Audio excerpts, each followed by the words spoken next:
News की पाठशाला में सबसे पहले राजनीति शास्त्र की क्लास। नीट पेपर लीक के खिलाफ छात्रों के हक में राहुल गांधी को आवाज उठाने में मात्र 8 दिन लगे थे, लेकिन जेपीएससी पेपर लीक पर दबी जुबान में बोलने के लिए भी राहुल गांधी को 110 दिन लग गए। 110 दिन, ताज्जुब हुआ ना?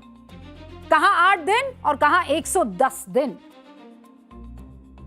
और ये बात मैं ऐसे ही नहीं कह रही, मैं सबूत दिखा सकती हूं। 3 मई को नीट का पेपर हुआ।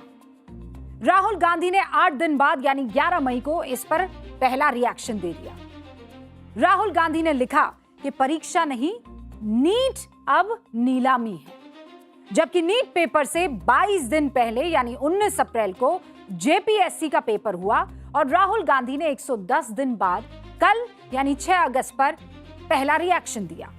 राहुल का यह बयान पहले मैं आपको सुनवाऊंगी, लेकिन उससे पहले उन छात्रों की बात जो रांची में 14 दिनों से आंदोलन कर रहे हैं। कल रात राहुल गांधी ने जेपीएससी पेपर लीक के खिलाफ आंदोलन कर रहे छात्रों से बात की। वेरी गुड, लेकिन यहां भी राहुल गांधी ने बहुत देर कर दी।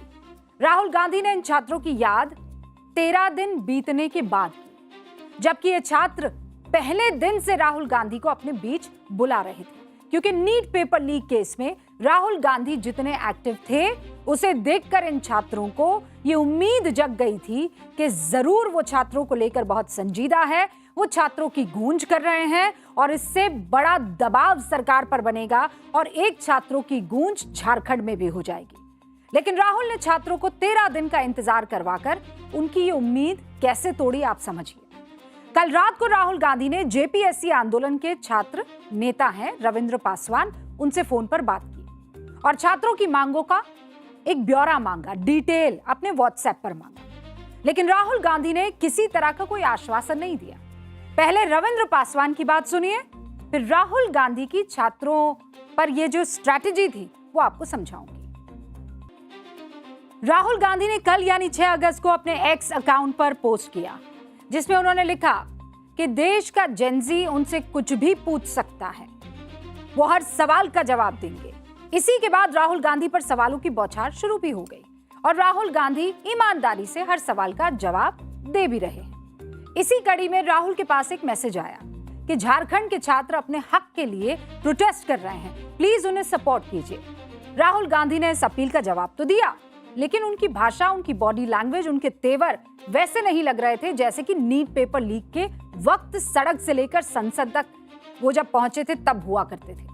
छात्रों के मुद्दे पर राहुल ने ऐसे बयान की उम्मीद झारखंड के छात्रों ने नहीं शायद की थी। आप देखिए कि जहां कांग्रेस सरकार में नहीं है, यानी जहां उसकी सत्ता नहीं है, वहां राहुल गांधी जिद पर अड़ जाते हैं कि शिक्षा मंत्री का इस्तीफा होना ही चाहिए, इससे कम पर तो मानेंगे ही नहीं। लेकिन जहां कांग्रेस सत्ता में है वहां पर राहुल गांधी की भाषा बहुत सधी हुई मक्खन जैसी मुलायम हो जाती है। नीट पेपर लीक मुद्दे पर 3 अगस्त को राहुल ने एक पोस्ट किया। लिखा उन्होंने, जॉब नहीं मिलेगा तो सिंहासन हिलेगा। 7 अगस्त को राहुल ने एक और पोस्ट किया। इसमें उन्होंने लिखा, सरकार झुकती है, बस आवाज एक साथ उठनी चाहिए। लेकिन जब बात झारखंड की आई, जहां कांग्रेस सत्ता में है, वहां जेपीएससी पेपर लीक पर राहुल गांधी ना सिंहासन हिला पा रहे हैं, ना बुलंद आवाज उठा पा रहे हैं। वो सलाहकार की भूमिका में नजर आ रहे हैं और आप खुद सुन लीजिए। झारखंड के स्टूडेंट्स अपने हक के लिए प्रोटेस्ट कर रहे हैं, प्लीज उनको सपोर्ट करें। देखिए, स्टूडेंट प्रोटेस्ट जो देश में हो रही है, एजुकेशन सिस्टम के खिलाफ हो रही है। हर सरकार को स्टूडेंट्स की बात सुननी चाहिए और एजुकेशन सिस्टम को बदलने के लिए एक्शन लेना चाहिए, चाहे वो कांग्रेस की सरकार हो, नेशनल सरकार हो या झारखंड की सरकार हो। चाहे वो कोई सरकार हो, चाहे वो कांग्रेस की सरकार हो, सबको इस मसले पर बात करनी चाहिए। नहीं, पर राहुल गांधी, आपके जिस तरह के तेवर थे नीट पेपर लीक पर, हमने वो तस्वीर देखी है जब आप प्रधानमंत्री आवास के बाहर बिल्कुल भी झुकने के मूड में नहीं थे, रुकने के मूड में नहीं थे। छात्रों के मुद्दे पर राहुल गांधी की गंभीरता उस वक्त सबको दिखी थी। अब झारखंड सरकार में वो गंभीरता देखने के लिए हम उत्सुक हैं।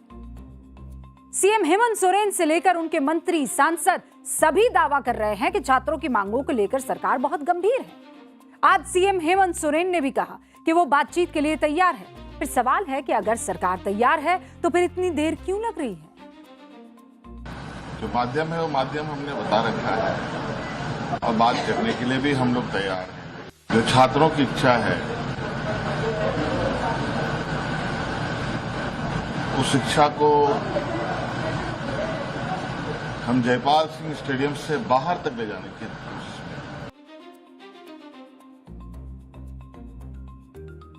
में। दो तरीके के आंदोलन तो नहीं हो सकते हैं ना।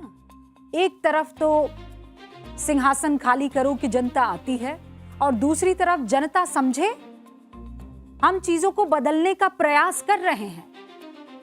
दो तरीके तो नहीं हो सकते ना कि दिल्ली में कुछ और झारखंड में कुछ और। झारखंड सरकार में मंत्री हफीजुल वो ये कहते हैं कि सरकार बहुत सीरियस है।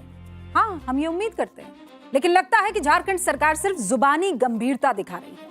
मंत्री हफीजुल हसन की बात में अगर गंभीरता होती तो सीएम आवास से महज 1 किलोमीटर की दूरी पर आमरण अनशन कर रहे छात्रों के बीच सरकार या तो पहले ही दिन पहुंच गई होती या फिर छात्रों को अपने पास बुला लेती। लेकिन सच यह है कि आज आंदोलन के 14वें दिन सरकार छात्रों के सामने बातचीत की शर्तें रख रही है। इसी चक्कर में छात्र और सरकार के बीच बातचीत नहीं हो पा रही है। बहुत गंभीर है। एक आध दिन में आप लोगों को रिजल्ट मिलेगा। वार्ता नहीं हो रही है, होगी, तैयार है, वार्ता क्यों नहीं हो रही है? सब होगी। हम लोग बहुत सीरियस हैं। हम फिर कह रहे हैं कि हम आपकी नीयत पर बिल्कुल सवाल नहीं उठा रहे, लेकिन जो हो रहा है और जो दिख रहा है उसे जनता तक पहुंचा रहे हैं। छात्रों ने अपने डेलीगेशन में गार्जियन के तौर पर पत्रकार और वकील को भी रखा हुआ है, लेकिन हेमंत सरकार चाहती है कि उनसे बात करने सिर्फ छात्र आए। इसीलिए छात्रों ने अब अपने पैनल से पत्रकार और वकील दोनों हटा दिए हैं, बस इस उम्मीद में कि सरकार अब उनसे बात कर लेगी। सरकार ने छात्रों को झुकाया तो बीजेपी को सरकार को घेरने का मौका मिल गया। झारखंड विधानसभा में बीजेपी फायर मोड में है। झारखंड के गोड्डा से बीजेपी सांसद निशिकांत दुबे भी रांची पहुंचने की तैयारी कर रहे हैं। 13 तारीख के बाद जब पार्लियामेंट खत्म होगा मैं पार्टी से इजाजत लूंगा और छात्रों के आंदोलन में जो है मैं तन मन धन से जो है वहां रांची में मौजूद रहूंगा। 13 तारीख अभी दूर है हुक्म, तब तक क्या होगा कौन जाने, क्योंकि आज आंदोलन के 14वें दिन आमरण अनशन पर बैठे 4 छात्रों में से एक छात्र राहुल क्रांति की तबीयत बहुत बिगड़ गई। इसके बाद उन्हें अस्पताल में भर्ती कराया गया। राहुल क्रांति ने 2 दिन पहले ही टाइम्स नाउ नव भारत को यह बताया था कि उनकी तबीयत ठीक नहीं लग रही है। सरकार की तरफ से डॉक्टर्स की जो टीम हेल्थ चेकअप के लिए आती है वो भी बीपी और शुगर चेक करके चली जाती है। राहुल ने बताया कि उन्होंने डॉक्टर से सरदर्द की दवा मांगी, लेकिन डॉक्टरों ने उन्हें एक टैबलेट तक नहीं दी। आप खुद सुन लीजिए। हम लोग सहज महसूस नहीं कर रहे हैं। डॉक्टर की टीम भी आती है तो बस बीपी और शुगर अपना टेस्ट करके चल जाती है। हम लोग 7 दिन खुले आसमान के नीचे रहे थे, पानी में भी भीगे थे। हमने डॉक्टर टीम को बताया कि सर्दी उर्दी का भी कोई दवा हुआ या सिर दर्द का हम लोग चाहिए, लेकिन एक टैबलेट तक व्यवस्था नहीं किया गया। सिर्फ हमारे स्वास्थ्य मंत्री का बयान मीडिया में आता है कि हम मेडिकल का टीम वहाँ लगा रखे हैं। बस जेपीएससी छात्रों के समर्थन में आयशा ने आज विधानसभा मार्च निकाला, लेकिन बीच रास्ते में नेहा बोरा पर किसी ने स्याही फेंक दी। पुलिस ने स्याही फेंकने वाले को हिरासत में ले लिया है। अब नेहा ने आरोपी को बीजेपी का गुंडा बता दिया, आरएसएस का गुंडा बता दिया, लेकिन आरोपी ने कहा कि नेहा बोरा उमर खालिद को सपोर्ट करती है। यही बात उन्हें पसंद नहीं आई। वो भाजपा और आरएसएस के गुंडे जो स्टेडियम में बैठ करके बोल रहे हैं कि हम छात्रों के साथ खड़े हैं, जब जेपीएससी को रद्द करने के लिए, जेएसएससी सीजीएल को रद्द करने के लिए छात्र विधानसभा तक मार्च निकाल रहे हैं, तो वही गुंडे जो खुद को छात्रों का हितैषी कहते हैं मेरे ऊपर ईंट फेंकते हैं। ये कौन सा छात्रों का हितैषी है? दिखावे का आरोप कांग्रेस और सीजेपी दोनों लगा रहे हैं। और दोनों पर लग भी रहे हैं। राहुल गांधी ने आंदोलन के 13वें दिन छात्रों को फोन किया तो अभिजीत दीपके ने भी नैतिक समर्थन देने में 10 दिन लगा दिए। नीट पेपर लीक में पहले दिन से जंतर मंतर पर जाकर बैठने वाले अभिजीत दीपके 14 दिन बीतने के बाद भी रांची नहीं पहुंच पाए हैं। उनका टाइफाइड बुखार उतरने का नाम ही नहीं ले रहा है। दीपके अपनी तबीयत खराब बता रहे हैं, सारी चीजें कर पा रहे हैं, बस रांची ही नहीं जा पा रहे हैं। कह रहे हैं देखूंगा, जाऊंगा, मेरी क्या जरूरत, दूसरे लोगों को भी महत्व मिलना चाहिए। मतलब टोटल टाल मटोल की कोशिश। सुनिए। मैं जाऊंगा, अभी मेरी तबीयत भी थोड़ी चल रही है। आज सुबह ही ब्लड टेस्ट करवा लिया मेरा, फिर से एक बार उसकी रिपोर्ट आ जाती है LC। बट हमारा डेलीगेशन गया हुआ है, हमारी टीम वहाँ पर लगी हुई है। और क्या है ना, इतने सारे स्टूडेंट्स आगे आकर प्रोटेस्ट कर रहे हैं। मुझे लगता है कि अभिजीत दीपके खुद तो रांची नहीं जा रहे, लेकिन जुनैद रांची पहुंच गए हैं। अच्छी बात है। वही जुनैद जो CJP प्रोटेस्ट में जंतर मंतर पर बिरयानी खिलाते हुए फेमस हुए थे। जुनैद यहां जब पहुंचे तो उन्होंने कहा कि यहां मैं चावल और दाल परोसूंगा, छात्रों के आंदोलन को सपोर्ट करूंगा और बिरयानी वेज इसलिए होगी क्योंकि सावन चल रहे हैं। धूमिल की मशहूर कविता है, एक आदमी रोटी बेलता है, एक आदमी रोटी खाता है, एक तीसरा आदमी भी है जो ना रोटी बेलता है ना रोटी खाता है, वो सिर्फ रोटी से खेलता है। मैं पूछता हूं ये तीसरा आदमी कौन है? धूमिल कहते हैं मेरे देश की संसद मौन है। फिलहाल हमारे देश की संसद मौन तो नहीं है, लेकिन जब शोर इतना ज्यादा हो कि समाधान ना मिले तो इसे और इसके खतरे किसी मौन या चुप्पी से कम माने नहीं जाएंगे। न्यूज की पाठशाला में अब सामाजिक वर्गीकरण की